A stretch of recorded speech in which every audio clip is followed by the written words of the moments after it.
नमस्कार, काव्य ओवी ब्लॉग्समध्ये तुमचं स्वागत आहे।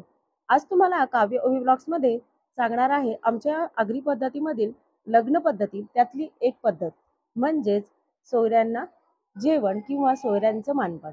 जेव्हा वरात असते त्या टायमाला येणाऱ्या नवरीची माहेरची जी माणसं असतात त्यांचं मानपान कसं केलं जातं किंवा जेव्हा सासरची माणसं म्हणजेच नवरीच्या सासरची माणसं लग्नासाठी जातात तेव्हा एक खास करून पद्धतीने आमच्या सोयऱ्यांची मानपान केला जातो आणि तो सुद्धा अगदी आगळ्या वेगळ्या दागिने घालून। तेच तुम्हाला आज मी दागिने दाखवणार आहे, म्हणजे तुम्हाला नवरीकडचे दागिने सुद्धा दाखवणार आहे आणि नवऱ्याकडचे दागिने सुद्धा दाखवणार आहे। त्याचप्रमाणे कशा पद्धतीने ही जी आमच्याकडे पद्धत आहे आणि ती तुम्हाला नक्की आवडेल, म्हणजे हसून हसून तुम्हाला पोट दुखतील इतकी तुम्हाला ही पद्धत आवडेल। कारण की एक वेगळी असते, सगळ्यांमध्ये वेगवेगळ्या पद्धती असू शकतात, पण ती एक आमच्याकडे म्हणजे मानपान करण्याची एक योग्य ती पद्धत आहे म्हणा किंवा वेगळ्या पद्धतीचा आहे। मग त्यामध्ये तुमची गरिबी नाही ना श्रीमंती नाही। जे दागिने घातले जातात ते कसले दागिने आहेत किंवा कशा पद्धतीचे दागिने आहेत, जे आमच्या संस्कृतीला म्हणजे आमच्या आगरी पद्धतीमध्ये जी पारंपरिक दागिने जे आलेले आहेत ते घातले जातात, पण ते कोणत्या पद्धतीचे आणि कशापासून बनवलेले ते तुम्ही ह्या ब्लॉगमध्ये पहा आणि आवडलंच तर जास्तीत जास्त शेअर करा आमची आगरी लाईफस्टाईल। तर बघूया आपण आता ते पाहिलेतच, पण हा जो व्हिडिओ आहे ना तो आहे नवरीकडचा। म्हणजे आम्ही जेव्हा लग्नाला गेलो त्या टायमाला आमचा पाहुणाचार म्हणजे त्यांच्या सोयऱ्यांचं म्हणजे आमच्या बायकांचं कशा पद्धतीने दागिने घालून म्हणजे जी सोयऱ्यांची पाहुणाचार केला जातो त्याप्रमाणे इथे तुम्हाला सगळा व्हिडिओ पाहायला मिळणार आहे। आणि त्यामध्ये घालताना जी येते धमाल, कारण की असते दागिन्यांची कमाल। दागिने जे असतात ना ते नसतात सोन्याचे, असतात कशाचे, पिठाचे।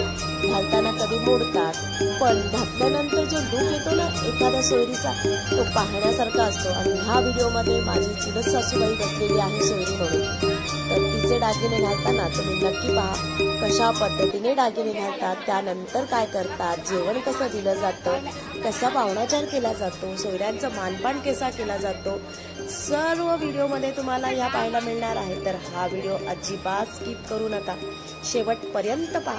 आवडला तर नक्की चॅनलला सबस्क्राईब करा, साईडची बेल आयकॉन सुद्धा दाबा आणि जास्तीत जास्त शेअर करा आमची आगरी पद्धत। तर पहा सुरू तर झालेला आहे इथे व्हिडिओ, इथे तर पाहुणाचार सुरू झालेला आहे। आमची ओवी बसलेली आहे सोयरी।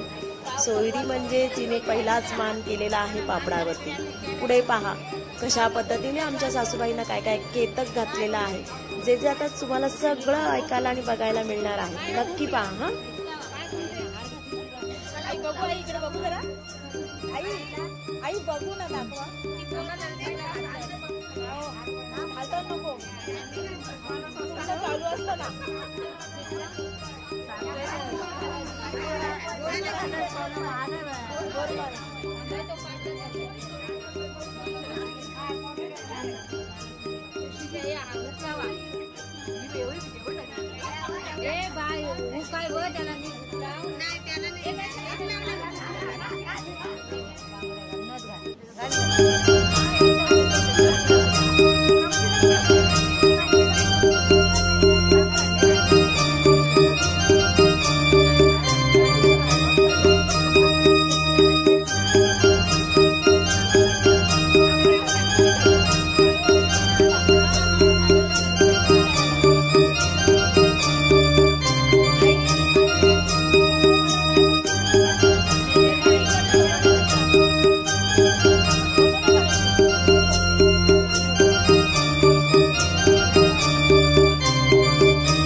आमच्या आगरी पद्धतीमध्ये जे दागिने बनवले जातात सोयऱ्यांसाठी ते इथे बनवलेले आहेत.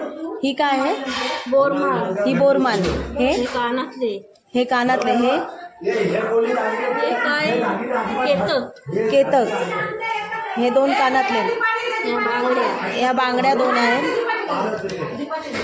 आणि हा हार घातलेला आहे ना? हार. अशा पद्धतीने कशाचं बनवलंय? गव्हाच्या पिठाचं. गव्हाच्या पिठाच्या अशा पद्धतीने दागिने बनवलेले आहेत, जे उद्या ना सोयरे जेव्हा येणार वरातीला त्या टायमाला ही घातली जाणार आहे. अशा पद्धतीने आमच्या आगरी पद्धतीमध्ये दागिने बनवले जातात लग्नामध्ये सोयऱ्यांसाठी. सोयरे म्हणजे मुलीकडचे जे येणार आहेत ते. आता आमचा मुलगा आहे म्हणून उद्या संध्याकाळी मुलीकडचे जेव्हा बरात घेऊन येतील त्या टायमाला ही दागिने घातले जाणार आहेत. एखाद्या मेन अशी जी बसणार आहे सोयरी म्हणून तिला घातले जाणार आहेत.